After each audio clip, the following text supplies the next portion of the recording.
সুপ্রিয় শিক্ষার্থীরা, আমরা আজ আবার হাজির হয়ে গেলাম আমাদের একেএমএস অনলাইন ক্লাসে। তোমরা নিশ্চয়ই জানো যে করোনাকালীন সময়ে আমরা আমরা স্টুডেন্টদের সহযোগিতার জন্য বা স্টুডেন্টদের পড়াশোনা চালিয়ে যাওয়ার জন্য আমরা প্রতিদিন প্রতিটি ক্লাসের একটি করে বিষয় পড়িয়ে থাকি। তো আজকে ক্লাস 10-এর আমরা পড়াবো হচ্ছে সাধারণ গণিত। তোমরা খুব ভালো করেই জানো যে আমাদের বর্তমান যে সময় চলছে সেখানে স্কুল ভিত্তিক পরীক্ষাগুলো হবে কিনা তা নিয়েই যথেষ্ট সন্দেহ কাজ করছে।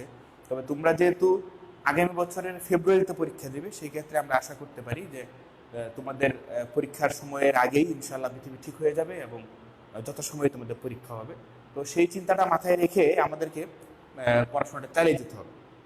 আমরা আমাদের স্কুলে যারা দশম শ্রেণীর ছিলে, তোমরা জানো যে আমরা সাধারণ গণিতের ধারার যে অংশটুকু আছে সেটা নিয়ে আমরা আলোচনা করছিলাম এবং আমরা ধারার 13তম অধ্যায়ের 13.1-এর সমান্তর ধারার পর গুণোত্তর ধারা নিয়েও আমাদের ক্লাস চলছিল, সম্ভবত একটা বা দুইটা ক্লাস হয়েছিল। তো আমরা গুণোত্তর ধারাটা প্রথম থেকে আজকে একটু আলোচনা করব। তার আগে একটু ধারা সম্পর্কে তোমাদের আমি প্রাথমিক ধারণা দিতে চাই। ধারা জিনিসটা কি? ধারা হচ্ছে গণিতের এমন একটা অংশ যেটা নির্দিষ্ট একটি সূত্র মেনে চলে, যে রাশিগুলো দিয়ে গঠিত একটি বড় রাশি, যেখানে প্রতিটি পদই নির্দিষ্ট পরিমাণ সূত্রের একটা নির্দিষ্ট পরিমাণ গঠনতন্ত্রের মাধ্যমে সামনের পদগুলো তৈরি করে। সেই বিষয়টাকে আমরা ধারা বলি। ধারা দুই ধরনের হয়, একটা হচ্ছে সসীম ধারা, একটা হচ্ছে অসীম ধারা। আমরা ক্লাস 10-এর বা এসএসসি লেভেলে আমরা সসীম ধারা সম্পর্কেই পড়ে থাকি। সসীম ধারার ভিতরে দুইটি আলাদা অংশ আছে, একটা হচ্ছে সমান্তর ধারা যেটা 13.1-এ পাওয়া যায় এবং গুণোত্তর ধারা যেটা হচ্ছে 13.2-তে পাওয়া যায়। আমরা আমাদের আজকে আলোচনার বিষয় গুণোত্তর ধারা।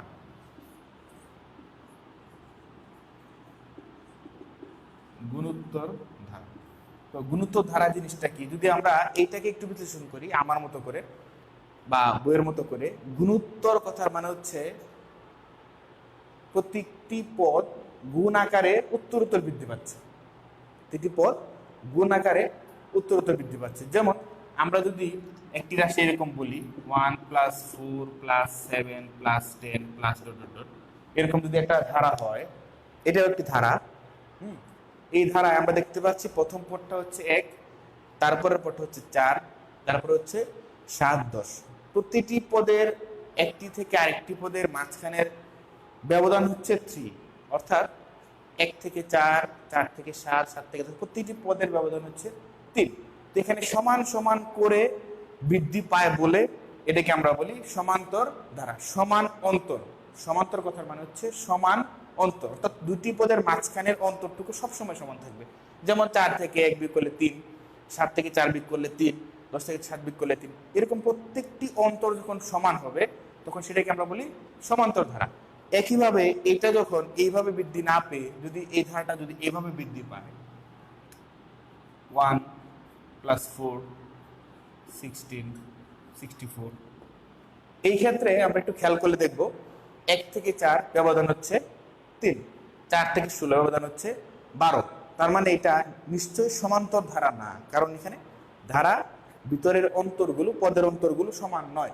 তাহলে এটা কিভাবে বৃদ্ধি পেল? আমরা যদি একটু খেয়াল করি, প্রথম পদ থেকে দ্বিতীয় পদ 4 গুণ, দ্বিতীয় পদ থেকে তৃতীয় পদ 4 গুণ, তৃতীয় পদ থেকে চতুর্থ পদ 4 গুণ, অর্থাৎ প্রতিটি পদের মাঝখানে যেই অন্তরটুকু আছে সেটা গুণাকারে বৃদ্ধি পাচ্ছে। অর্থাৎ প্রত্যেকবারে ব্যবধান এইবারও সমান। ধারায় দুটি পদের মাঝখানের ব্যবধানটুকু সমানই থাকবে। যখন সমান সমান করে বাড়ে যুগ আকারে সেটা হচ্ছে সমান্তর ধারা, আর যখন গুণাকারে বৃদ্ধি পায় তখন সেটাকে আমরা বলবো গুণোত্তর ধারা। তো এই গুণোত্তর ধারা দুই রকম হয়, একটা হচ্ছে সসীম গুণোত্তর, একটা হচ্ছে অসীম গুণোত্তর বা অনন্ত গুণোত্তর ধারা আমরা যেটাই বলি। আমরা এখানে আমাদের এই ক্লাসটাতে আমরা ম্যাক্সিমাম ক্ষেত্রে ম্যাক্সিমাম অঙ্কে আমরা সসীম ধারাতে করবো। যে একটা n সংখ্যক পদের কথা বলা আছে সেক্ষেত্রে n সংখ্যকটাও একটা নির্দিষ্ট সংখ্যা। অসীম জিনিসটা আমরা ইন্টারমিডিয়েটে যারা ম্যাথ নিয়ে পড়াশোনা করবে বা যারা আরো বড় ক্লাসে পড়বে তারা এটা নিয়ে বিস্তারিত কথাবার্তা জানতে পারবে। তো এটা হচ্ছে মোটামুটি গুণোত্তর ধারা চেনার উপায়। যখন দুইটি পদের মাঝখানের ব্যবধানটুকু গুণাকার বৃদ্ধি পাবে, অর্থাৎ দুইটি পদকে আমরা যখন ভাগ করব প্রত্যেকবার পাশাপাশি দুটি পদের ভাগফলটা একই রকম হবে। যদি এরকম হয় সেটাকে আমরা বলবো গুণোত্তর ধারা। একইভাবে এটা উল্টা দিক থেকেও হতে পারে, যদি এরকম হয় 8 4 2 এরকম হইতে পারে। যদি এরকম হয় তাহলে সেটাকেও আমরা গুণিত ধারা বলতে পারবো। কেন?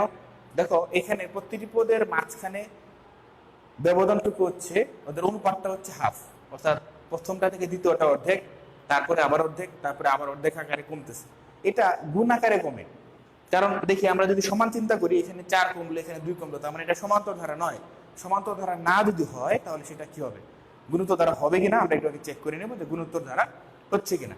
এই হচ্ছে মোটামুটি গুণোত্তর ধারা চেনার উপায়। গুণোত্তর ধারায় আমরা যে বিষয়গুলো পড়বো, এখানে আমরা জানি ধারার প্রথম যে পদটি সেটাকে আমরা বলি প্রথম পদ, এটাকে আমরা বলবো প্রথম পদ, যেটাকে আমরা এ দ্বারা চিহ্নিত করি। এরপর হচ্ছে তাদের পদ দুটির অনুপাত, যেমন সমান্তর ধারায় আমরা সাধারণ অন্তর করেছিলাম ডি দিয়ে, ঠিক একইভাবে এখানে আমরা সাধারণ অনুপাত প্রকাশ করব আর দিয়ে। আর কেন? আর হচ্ছে রেশিও বা অনুপাত বোঝার জন্য আর দিয়ে আমরা প্রকাশ করব। এক্ষেত্রে দেখো অনুপাতটা কেমন হবে, সাধারণ অনুপাত আমরা যদি 4 কে 8 দ্বারা ভাগ করি তাহলে এখানে হবে হাফ। আমরা যদি এটা না করে যদি চিন্তা করি না আমি প্রথম দুইটা পদ করবো না, আমি পরের দুইটা পদ করবো, তুমি যদি পরের দুইটা পদ ভাগ করো 2/4, সেক্ষেত্রেও কি হাফ আসবে। তো এটা হচ্ছে সাধারণ অনুপাত নির্ণয়ের উপায়। এখন আমি যদি আমাদেরকে যদি বলা হয় যে একটা ধারার এখানে যেমন ডট ডট আছে, তার মানে কতগুলো পদ আছে আমি জানি না, এখানে আমাকে বলা হইতে পারে 10ম পদটা করতে হবে বা 20তম পদটা করতে হবে। তো 20তম পদ বের করতে গেলে বা 1 কোটিতম পদ বের করতে গেলে আমাদের জানতে হবে প্রথমত হচ্ছে এর মান, তারপরে বের করতে হবে সাধারণ অনুপাত।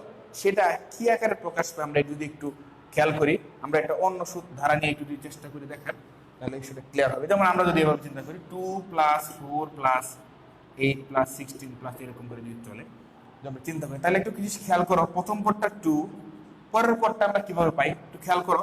এটা কি আমি এভাবে লিখতে পারি না? একটু খেয়াল করো, 2.2 তার মানে হচ্ছে কত? তার মানে এটা কত হয়? এটাকে আমি যদি ভাঙি তাহলে কত হবে? 2 × 2⁻1, 2 × 2, তার মানে হচ্ছে 4। খেয়াল করো, এইটার ক্ষেত্রে এর মান হচ্ছে 2, আর এর মান কত? 4/2, তার মানে হচ্ছে 2। এটা আমরা সাধারণ অনুপাত এবং প্রথম পদ একটু আগে আমরা পড়লাম, সেখানে এটা আমরা বের করতে পারি। তো এই ক্ষেত্রে আমরা পদের এই 4 নাম্বার যে রাশিটা বা 4 যে রাশিটা, সেটা কিভাবে বের করা গেল, এটা এভাবে লেখা গেল। আমি কিভাবে লিখলাম দেখো, ভালো করে খেয়াল করে দেখো। এইটার ক্ষেত্রে এর মান হচ্ছে 2, আর এর মান হচ্ছে 2। আমাদের 4 হচ্ছে দ্বিতীয় পদ, তার জন্য হচ্ছে 2, এবং সেখান থেকে মাইনাস হবে 1। ভালো করে খেয়াল করো, আমি 4টাকে এভাবে ভাঙার চেষ্টা করছি। কিভাবে, কেন পাইলাম, কিভাবে ভাঙলাম? এইটাকে এখানে এর মান হচ্ছে 2, আর এর মান হচ্ছে 2, এবং যেহেতু দ্বিতীয় পদ সেক্ষেত্রে হচ্ছে 2 - 1। তাহলে এইটাকে দেখি এই প্রসেসে ভাঙা যায় কিনা। আমাদের এর মান হচ্ছে 2, আর এর মান হচ্ছে 2, 8 হচ্ছে তৃতীয় পদ, তার মানে হচ্ছে কত? 3, মাইনাস হবে 1। আমরা চলো একটু এটা ক্যালকুলেশন করার চেষ্টা করি মিলে কিনা। তাহলে 2 এখানে হচ্ছে 2², তার মানে 2 × 4, তার মানে হচ্ছে 8। আমরা যদি 16 নিয়ে চিন্তা করি, 16টাকে আমি এইভাবে এই একই জিনিস দিয়ে ভাঙবো, তাহলে ভাঙা যাবে কিনা। আমাদের এর মান হচ্ছে 2, আর এর মান হচ্ছে 2, 16 হচ্ছে 4তম পদ, তার মানে হবে 4 - 1, তাহলে হচ্ছে 2 × 2³, তার মানে হচ্ছে 2 × 8, তার মানে হচ্ছে 16। অর্থাৎ একটি গুণোত্তর ধারায় প্রতিটি পদে কিভাবে সেটা গঠিত হবে বা তার স্ট্রাকচারটা কি হবে পদের, সেইটার সাধারণ অনুপাত এবং প্রথম পদ ব্যবহার করে আমরা সেই পদটাকে বের করতে পারি। যেমন প্রথম পদটাকে আমরা বের করি যেভাবেই বলো, প্রথম পদটাকে এই সূত্র আমরা ইউজ করতে পারবো। যদি আমরা প্রথম পদটাকে চিন্তা করি, প্রথম পদের ক্ষেত্রে এর মান হচ্ছে 2, আর এর মান হচ্ছে 2, হ্যাঁ, প্রথম পদ মান হচ্ছে 1, তার মানে 1 - 1, তার মানে 2 × 2⁻0, তার মানে হচ্ছে 2 × 1, তার মানে হচ্ছে 2। এই একই সূত্রে ব্যবহার করে আমরা এই ধারাটির অসংখ্য পদ বের করতে পারবো। তাহলে আমরা মোটামুটি এখান থেকে এই জিনিসটা থেকে আমরা জিনিসটা পাইলাম, সেটা হচ্ছে এই ধারাটির প্রথম পদ এ সমান সমান হচ্ছে 2, সাধারণ অনুপাত আর সমান সমান হচ্ছে 4/2, তার মানে হচ্ছে 2। এবং পদ যেই সংখ্যাটা বের করতে হবে কততম পদ, অর্থাৎ n তম পদ বা r তম পদের সূত্রটা, যদি আমরা n তম পদ বের করতে চাই, আমরা একটু আগে যেটা বললাম ar⁻n-1, এই n তম পদের যে সূত্রটা সেটা আমরা একটু আগে প্রমাণ করে দেখালাম যে এটা কিভাবে গঠিত হয়, যে কোনো সংখ্যার ক্ষেত্রে বা যে কোনো পদের ক্ষেত্রে আমরা কিভাবে সেটা গঠন করতে পারি। এখন আমি যদি এখানে যে প্রশ্ন যদি আসে যে এই ধারাটির 20তম পদ কত, এই ধারাটির 100তম পদ কত, আমরা এই ধারাটির 4টা পদ দেওয়া আছে, আমরা এই ধারাটির 6টা 8ম পদটা যদি বের করতে চাই, মানে 8তম পদ, তাহলে সূত্র অনুযায়ী যেটা হবে ar8-1, তার মানে হচ্ছে ar⁻7। আমরা এর মান আমরা জানি বের করে রেখেছি সেখানে 2, আর এর মান হচ্ছে 2 এবং উপরে আসবে 7। আমার মনে হয় এটা খুব একটা প্রবলেম হওয়ার কথা তোমাদের, এটা নিশ্চয়ই তোমরা এর আগেও এই বিষয়টা সম্পর্কে তোমরা অবগত। তাহলে এখানে 2 মানে কত? 2 মানে হচ্ছে 128। হ্যাঁ, তাহলে হচ্ছে কত? 256। এভাবে আমরা অসংখ্য পদ, যতগুলো পদ যাবে, 10টা 20টা 30টা 50টা, যে পর্যন্তই বলুক না কেন, সসীম যে কোনো সংখ্যক পদে আমরা এই সূত্র দিয়ে বের করতে পারবো। এটা হচ্ছে মোটামুটি, যদি তোমাকে বলা হয় যে কোনো একটি গুণিতক ধারা দিয়ে যদি বলে যে ধারাটির 20তম পদ কত, হ্যাঁ, ধারাটির 40তম পদ কত, বা ধারাটির 100তম পদ কত, যেটাই তার বলুক না কেন সেটা বের করা সম্ভব। আমরা এখন একটা অন্য সূত্র, অন্য একটা সেম ভাবে আরেকটা অঙ্ক করতে চাই। সেটা হচ্ছে যেমন ধরো 128, 64, 32 ... ধারাটির কততম পদ। এটা তোমাদের বইয়ের 7 নম্বর অঙ্ক। কততম পদ? হাফ। এটা একটা প্রশ্ন যে এই অঙ্কটার বা এই ধারাটার কত নম্বর পদটা হাফ হবে। আমরা একটু আগে পদ উল্লেখ থাকলে সংখ্যা বের করতে পারছি যে 10তম পদ এটা, 20তম পদ এটা। এক্ষেত্রে বলা হচ্ছে কততম পদ এটা, মানে পদের সংখ্যাটাই বের করতে হবে যে এটা কয় নাম্বার পদ। তো এটা বের করতে গেলে আমরা n তম পদ সূত্র দিয়ে বের করতে পারবো। প্রথমত কথা হচ্ছে আমরা যে ধারাটা পাইলাম সেটা কি ধরনের ধারা, সেটা কি সমান্তর ধারা নাকি গুণোত্তর ধারা। আমরা খেয়াল করলে দেখবো সেটার মাঝখানের পদের পার্থক্য সমান নয়। যেহেতু সমান নয় তাহলে সমান্তর ধারা না। আমরা ভালো করে খেয়াল করলে দেখবা এটা অর্ধেক হয়ে ক্রমান্বয়ে অর্ধেক করে কমে যাচ্ছে। তার মানে 128, 64, 32 এভাবে করে কমছে। তার মানে এটা গুণিতক বা সাধারণ অনুপাতের হারে সেটা কমে যাচ্ছে প্রতিনিয়ত। সেইভাবেই আমরা এটাকে যদি চিন্তা করি তাহলে এটা একটা গুণোত্তর ধারা। এবং এই ধারাটির প্রদত্ত ধারাটির প্রথম পদ এ সমান সমান হচ্ছে 128 এবং সাধারণ অনুপাত আর সমান সমান হচ্ছে 64/128, তার মানে হচ্ছে কত? হাফ। ভালো কথা। তাহলে মূল যে দুটো জিনিস সেটা হচ্ছে প্রথম পদ এবং সাধারণ অনুপাতটা আমরা বের করতে পারলাম। এখন তারা বলছে কোন পদ হাফ আমি জানি না। আমি যদি ধরি যে এটার n তম পদটা হাফ, আমি যদি ধরি যে ধারাটির n তম পদ হাফ, আমি যেহেতু জানি না, তাহলে আমরা লিখবো যে ধরি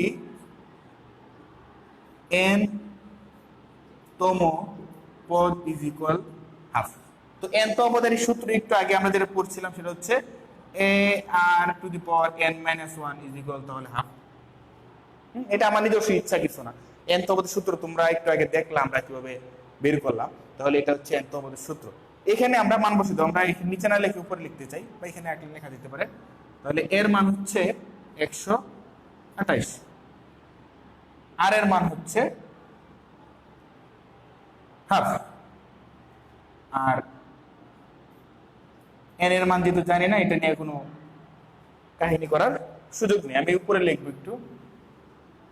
তাহলে এখান থেকে যেটা পাওয়া যায় সেটা হচ্ছে আমরা যদি এই half to the power n minus ওয়ানটাকে রাখি, তাহলে 128 ওই পাশে যাওয়ার পরে যেহেতু এটা গুণ আকারে আছে ওই পাশে যাওয়ার পরে অবশ্যই সেটা হয়ে যাবে ভাগ, তার মানে হাফ ইন্টু 128, তার মানে যেটা দাঁড়ালো সেটা হচ্ছে half to the power n minus one, এটা গুণ করলে যেটা পাবো সেটা হচ্ছে 256। এখন দেখো যেহেতু আমরা nটাকে বের করতে হবে, nটা অজানা রাশি, তাহলে আমরা সূচকের অধ্যায়ে একটা জিনিস করছিলাম, সেটা হচ্ছে যদি আমরা দুইটি ভিত্তিকে সমান দেখাইতে পারি, অর্থাৎ দুইটি ভিত্তির উপরে যখন দুইটা ভিত্তি একই রকম থাকবে সেখানে পাওয়ার যাই থাকুক কেন মাঝখানে সমান চিহ্ন থাকলে পাওয়ার দুইটা সমান হয়। তাহলে এখানে যে তোমরা হাফের উপরে n মাইনাস ওয়ান আছে, আমি এখানে n মাইনাস ওয়ান রাখবো, আর এটাকে আমি যদি 1/2 এর উপরে 8 দিই তাহলে সেটা আনসারটা মিলে যাবে। কিভাবে দেখো, তুমি 1 এর উপরে যখন 8 অর্থাৎ 8টা 1 যখন গুণ করবে 1ই হবে, এবং 8টা 2 গুণ করলে সেটা হয়ে যাবে 256। তুমি এটাকে যদি গুণনীয়ক বের করো তাহলে সেটা বের করতে পারবে। তাহলে এই পাশে half to the power n minus one যেমন হাফ টু দি পাওয়ার 8। সূচকের নিয়ম অনুযায়ী যখন দুইটি ভিত্তি একই হয় এবং মাঝখানে সমান চিহ্ন থাকে সেই ক্ষেত্রে পাওয়ার দুটি কি হবে, সমান হবে। তাহলে আমরা half to the power n minus one সমান সমান হাফ টু দি পাওয়ার 8 কে আমরা লিখতে পারবো পাওয়ার দুটো যদি আমরা পাশে যদি মানে এটা আসলে পাওয়ার দুটো আসলে ভ্যানিশ হয়ে যাবে সেটা এরকম না, সমান লেখা যায়, তাহলে n মাইনাস ওয়ান সমান সমান লিখতে পারবো আমরা 8। তাহলে n সমান সমান হচ্ছে 8 প্লাস 1, তার মানে n সমান সমান হচ্ছে 9। সুতরাং আমরা যেটা পেলাম, সুতরাং 9তম পদ হচ্ছে হাফ। এখন তোমাদের বাড়ির কাজটা হবে এরকম, এই যে ধারাটা দেওয়া আছে সেই ধারাটার নবম পদটা আসলেই হাফ হয় কিনা সেটা আমরা একটু চেক করে দেখতে চাই, এটা নবম পদটা আসলেই হাফ হবে কিনা। এরকম করে আমরা যে কোনো অঙ্কের আমরা যেটা প্রথম দিকে পড়লাম সেটা হচ্ছে একটা ধারা দেওয়ার পরে ধারাটির 10তম পদ কত 20তম পদ কত এটার একটা প্রাথমিক আমরা পড়লাম। আর এইটা অঙ্কটা ছিল পদের নামটাই বলা নাই, একটা সংখ্যা দিয়ে বলতে পারে 30 কততম পদ, 40 কততম পদ, 100 কততম পদ, সেক্ষেত্রে সেই পদ নাম্বারটা আমাদেরকে বের করতে হবে। তো এই দুইটা নিয়ম আমরা পড়লাম হচ্ছে যদি দুইটা নিয়মের ক্ষেত্রে যদি আমাদের ধারা দেওয়ার পরে nতম পদ দিয়ে আমরা দুটো নিয়ম করলাম। এরকম আরেকটা নিয়মের একটা আমরা অঙ্ক করতে চাই যেখানেও আমরা nতম পদ দিয়ে অঙ্কটা করতে পারবো। যেমন তোমাদের বই একটা অঙ্ক আছে এরকম যে কোনো গুণোত্তর ধারার পঞ্চম পদ 2√3/9 এবং অষ্টম পদ 81√2/9।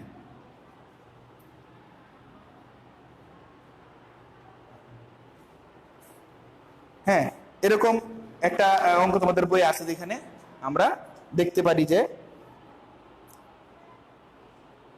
হ্যাঁ অষ্টম পদ 8√2/81 হলে ধারাটির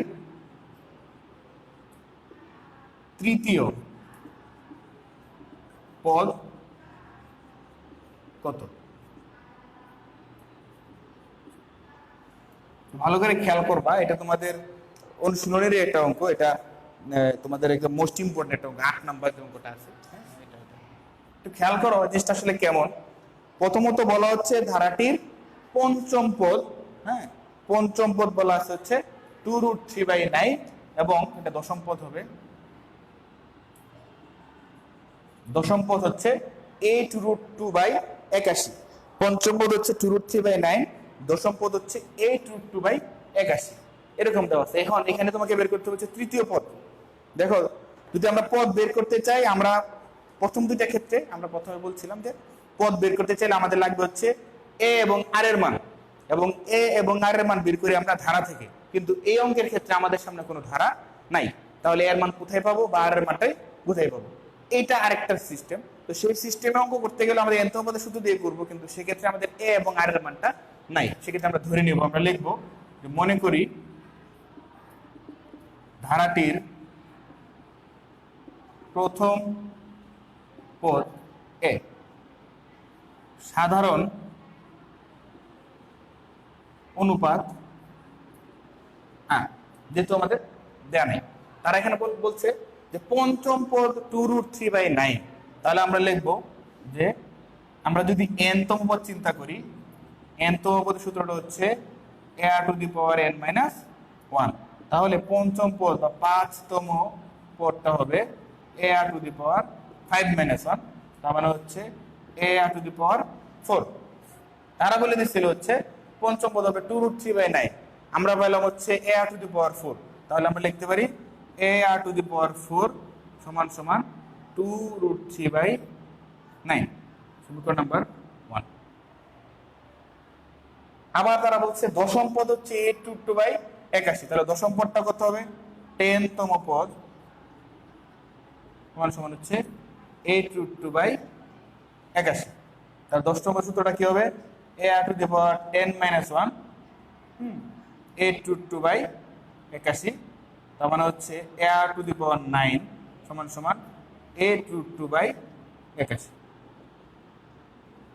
আমরা দুইটি সমীকরণ বের করলাম আমাদের যে ডাকে যা দেওয়া আছে সেটা থেকে। আমরা খেয়াল রাখবো যে ধারাটি বের করতে বলছে তৃতীয় পদ, আর তৃতীয় পদ বের করতে গেলে আমাদের এর মান লাগবে এবং আর এর মান লাগবে।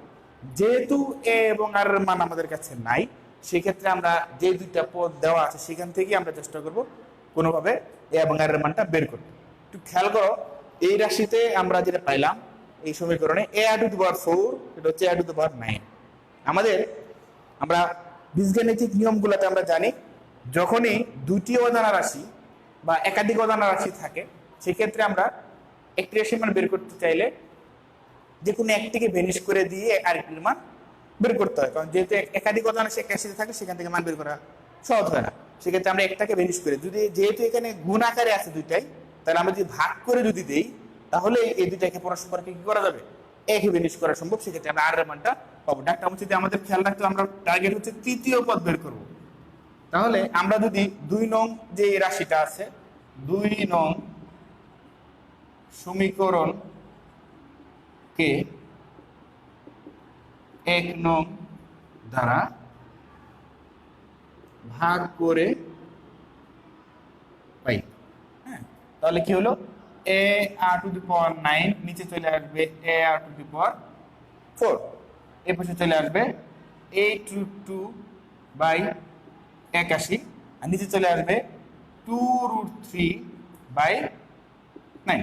আমরা দুইটা রাশিকে ভাগ করলাম। এখন যেটা হবে একটু খেয়াল করো, এখানে আমরা যেটা পাইলাম সেটা হচ্ছে আমরা যদি এ আর এ কাটাকাটি হয় তাহলে চলে গেল, এখানে হচ্ছে a⁴9 নিচে হচ্ছে a⁴, এখানে আমরা পাবো হচ্ছে a⁵5। এই পাশে যেটা হবে, যেহেতু ভগ্নাংশ আমরা যদি উল্টায় দিই 8/81 ইন্টু 9/2√3, তাহলে যেটা হবে এইটা এখানে কাটলে হবে 9, এটা কাটলে হবে 4, তাহলে আমরা পাইলাম 4√2 9√3। কিসের মান পাইলাম? r⁵5 এর মান পাই। এখন দেখো আগেরটার মধ্যে একটা ঘটনা ঘটছে, সমান আছে মাঝখানে একটা আসছে আর এর উপরে 5। আমরা যদি এই পাশে সামহাও কোনো কিছুর ভিত্তির উপরে 5 দিতে পারি, তাহলে আমরা পরস্পর বেজ দুইটাকে সমান বলতে পারবো। সেই চেষ্টায় আমরা এখানে যেহেতু 5 আছে, এটাকে আমরা যদি ভাঙি, দেখো আমরা জানি 2 কে ভাঙলে আমরা লিখতে পারি √2 ইন্টু √2, তাহলে কি হবে √2 স্কোয়ার, √স্কোয়ার যদি কাটা যায় তাহলে থাকবে হচ্ছে 2, অর্থাৎ 2 কে ভাঙলে আমরা 2টা √2 পাই। তাহলে 4 কে ভাঙলে আমরা 4টা √2 পাবো, তাহলে 4টা √2 এখানে 8টা √2, তাহলে √2 হয়ে গেল 5টা। আবার এখানে আমরা এভাবে লিখতে পারি √2 ইন্টু √2 ইন্টু √2 ইন্টু √2 ইন্টু √2। 9 কে ভাঙলে আমরা যেটা করতে পারি, 9 কে ভাঙলে আমরা পাই 3 ইন্টু 3, তার মানে একটা 3 কে ভাঙলে পাওয়া যাবে √3 ইন্টু √3, আর একটা √3 কে পাওয়া যাবে √3 ইন্টু √3, একটা √3 এর সাথে ছিলই। তো খেয়াল করো, এই দুইটা √2 গুণ করলে হবে 2, এই দুটো √2 গুণ করলে হবে 2, 2 দুগুণে 4, উপরটা মিলে গেল। এই দুটো গুণ করলে হবে 3, এই দুটো গুণ করলে হবে 3, 3 3 হচ্ছে 9, মিলে গেল। তাহলে আমরা এটা লিখতে পারি, তাহলে বা r⁵5 সমান আমরা এটাকে যদি একবারে লিখে, দেখো উপরে √2 আছে 5টা, √3 আছে 5টা, তাহলে আমরা লিখবো √2/√3 হোল টু দি পাওয়ার 5। এখন এই পাশে বেজের উপরে পাওয়ার 5, এই পাশে বেজের উপরে পাওয়ারও 5, যেহেতু দুইটা পাওয়ার 1, তাহলে বেজ দুইটা পরস্পরকে আমরা কি বলতে পারবো, সমান বলতে পারবো। সূচকের অধ্যায়ে আমরা যদি এটা নিয়ে বিস্তারিত আলোচনা করি, সূচকের অধ্যায় দিতে হবে। সূচকের অধ্যায়ে এটা আমরা বিস্তারিত আলোচনা এর আগেও তোমাদের সাথে করা হয়েছে। তাহলে আমরা কি পাইলাম? আর এর মান পাওয়া গেল। আমাদের টার্গেটটা ছিল আমরা বের করতে চাই হচ্ছে এর মান, বের করতে চাই আর এর মান। আর এর মানটা পাইলাম। এখন তার টার্গেট হচ্ছে কি? এর মানটা বের করতে হবে। এখন এর মানটা আমরা 1 নং সমীকরণে বসাইলে হবে, 2 নং সমীকরণে বসাইলে হবে। আমরা 1 নং সমীকরণে বসাবো, তাহলে মানটা ছোট আসবে, মানে ক্যালকুলেশনে একটু সহজ হবে। আমাদের 1 নং সমীকরণ ছিল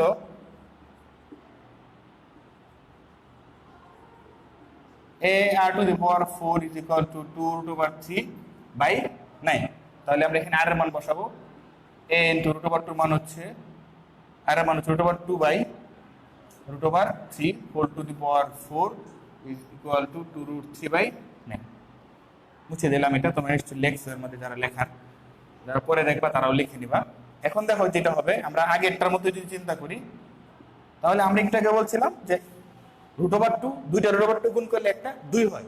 তাহলে √2 এখানে 4টা আছে, তাহলে 2টা গুণ করলে 2 হলে 4টা গুণ করলে হবে 4। একইভাবে √3 দুইটা গুণ করলে 3 হয়, 4টা √2 গুণ করলে কত হবে? 9। তো হচ্ছে 2√3/9। এখন যেটা হবে, a সমান সমান হচ্ছে 2√3/9 ইন্টু, এটা যেহেতু ভগ্নাংশ ওই পাশে গেলে উল্টা যাবে, 9 যাবে উপরে, 2 4 আসবে নিচে। তাহলে এটা কাটা, এটা কাটলে হচ্ছে 2।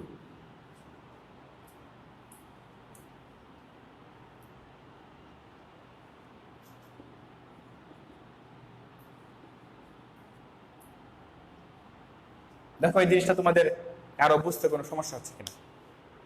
কারো কোনো বুঝতে সমস্যা থাকার কথা না। আমরা একটা সমীকরণ, হ্যাঁ, একটা সমীকরণ ছিল ar⁴ is equal to 2√3/9। সেখানে আমরা জাস্ট আর এর মানটা বসায় দেওয়া হয়েছে, এবং সেখানে আমরা মানটা বসানোর পরে আমরা এই জিনিসটা পাইলাম। সেটা হচ্ছে যে এর জায়গায় থাকলো আর 4টা যেহেতু পাওয়ার, তাহলে √2 4টা গুণ করলে 4, √3 4টা গুণ করলে 9, 2√3/9 তো ছিলই। এখন আমরা এ সমান সমান যা ছিল এটা পাশে গিয়ে উল্টে গেল। এটা মোটামুটি সহজ জিনিস। এখন √3/2 থাকলো। এটা হচ্ছে আমাদের এর মান। আমরা এর মান পাইলাম, আর এর মানও পাইলাম। এখন আমাদের যেটা টার্গেট ছিল যে আমরা তৃতীয় পদটা বের করতে চাই। তৃতীয় পদটা কত? ar⁴ - 1। তাহলে হবে ar²। এর মান হচ্ছে কত? √3/2। আর এর মান কত পাইছিলাম যেন আমরা? √2/√3 হোল স্কয়ার। যদি আমরা একটু ক্যালকুলেশন করি, তাহলে হবে √3/2, এটাকে স্কয়ার করলে হবে 2, নিচে হবে 3। তাহলে 2 এবং 2 কাটা। দেখো উপরে হচ্ছে √3, নিচে হচ্ছে 3। তাহলে এইখানে আমরা এটা লিখতে পারি না 1/√3। কিভাবে?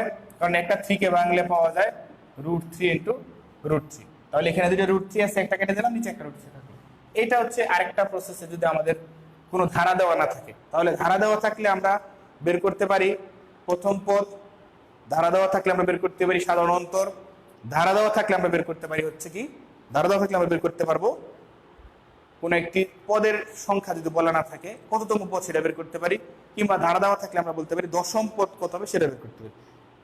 এইটা তিনটা প্রসেসে এই অঙ্কটা করা যায়। আমরা আরেকটা অঙ্কে জাস্ট আমি শুরুটা করে দেবো, শেষটা তোমরা করে ফেলবা। হ্যাঁ, সেক্ষেত্রে যদি এরকম যদি ঘটনা থাকে, দেখো তোমার বইয়ে এই অঙ্কটা আছে 10 নম্বর বা 11 নম্বর অঙ্কটা এরকম। ধরো একটা ধারা দেওয়া থাকলে এরকম, হ্যাঁ, 2 + x + y + এরকম কিছু একটা দেওয়া থাকলো। ধরো 5 + x + y + 135, হ্যাঁ, এরকম একটা ধারা দেওয়া আছে। এটা ধারা দেওয়া আছে এবং তোমাকে বললো x এবং y এর মান বের করো। তোমাকে বলা হলো x এবং y এর মানটা বের করতে। এখানে এটা তোমার সমস্যা হবে, আমরা যেই অঙ্কগুলোই করলাম, একটাতে ধারা টোটাল দেওয়া ছিল, একটাতে ধারা একদম দেওয়া ছিল না। এই ক্ষেত্রে প্রথম পদ আছে কিন্তু আর এর মান নেই। দেখো প্রথম পদটা পাবো আমরা, কিন্তু আর এর মানটা নাই। আর এর মান বের করতে গেলে আমাদের পাশাপাশি দুটো পদের অনুপাত লাগে। এখানে বের করতে গেলে একটা অজানা রাশি চলে আসে, এখানে দুইটি অজানা রাশি, এখানে একটা অজানা রাশি চলে আসে। তাহলে কিভাবে করবো? সেক্ষেত্রে আমরা ওই nth সূত্রটি কাজে লাগাবো। কিভাবে? এই ধারাটির ক্ষেত্রে আমরা যেটা পাই সেটা হচ্ছে প্রথম পদটা পাইলাম হচ্ছে 5। ভালো, সাধারণ অন্তর আমাদের নাই, আমরা ধরে নিব যে ধরি সাধারণ অনুপাত আর আমরা জানি না কত। তাহলে এখানে প্রথম পদটা হচ্ছে এ এবং 135টা হচ্ছে কততম পদ? 4তম পদ। তাহলে এখানে চতুর্থ যে পদটা আছে সেটা সমান সমান কত? 135। এটা আমি কই পেলাম? আমার কিছু মানে করার নাই, এটা বইয়ে দেওয়া আছে এভাবে সেভাবে।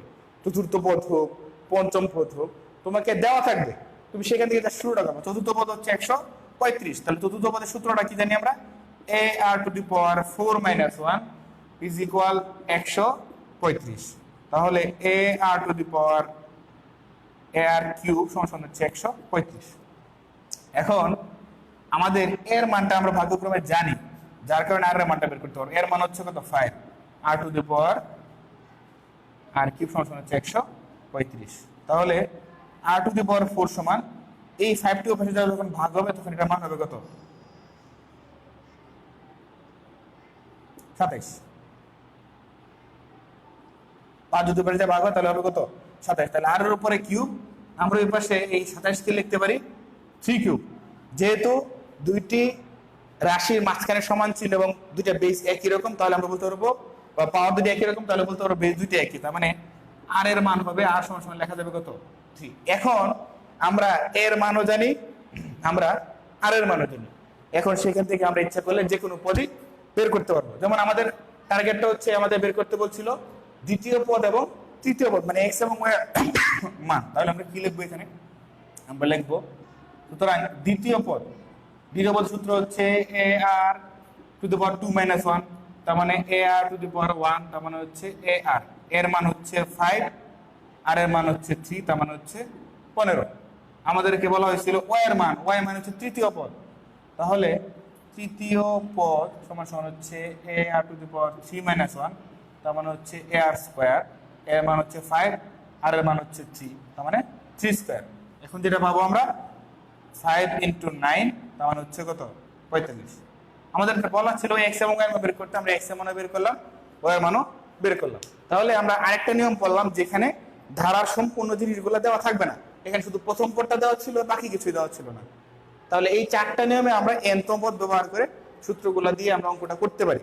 আমরা আগামী ক্লাসে আমরা সমষ্টি নিয়ে কথা বলবো, n সংখ্যক স্বাভাবিক সংখ্যার বর্গের সমষ্টি, ঘনের সমষ্টি, হ্যাঁ, বা স্বাভাবিক সংখ্যার সমষ্টি, সেই বিষয়গুলো নিয়ে আলোচনা করব। তার আগে তোমরা nতম পদের যে অঙ্কগুলো তোমাদের বইয়ে আছে সেখানে সেই অঙ্কগুলো তোমরা মোটামুটি 13-14 নম্বর পর্যন্ত করতে পারবা। সেই অঙ্কগুলো করে রাখবা। আগামী ক্লাসে আমরা সমষ্টি নিয়ে কথা বলবো। সে পর্যন্ত সবাই ভালো থাকো, সুস্থ থাকো, ম্যাথ নিয়ে থাকো। করোনা আসবে, আসে যাওয়া করতেছে, প্রতিনিয়ত করোনা রোগী বাড়ছে, তোমার আশেপাশে অনেক রোগী যেহেতু এখন আসছে, সুতরাং আগের চেয়ে সতর্ক হতে হবে আমাদেরকে বেশি। আগে আমরা যদি 5 বার হাত ধুইতাম, এখন আমাদের হাত দিতে হবে 10 বার। আমরা চাই সবাই ভালো থাকো, আবার আমাদের স্কুলে তোমাদের সাথে আবার দেখা হোক সেই প্রত্যাশায় সবার সুস্থতা কামনা করছি। ধন্যবাদ সবাইকে।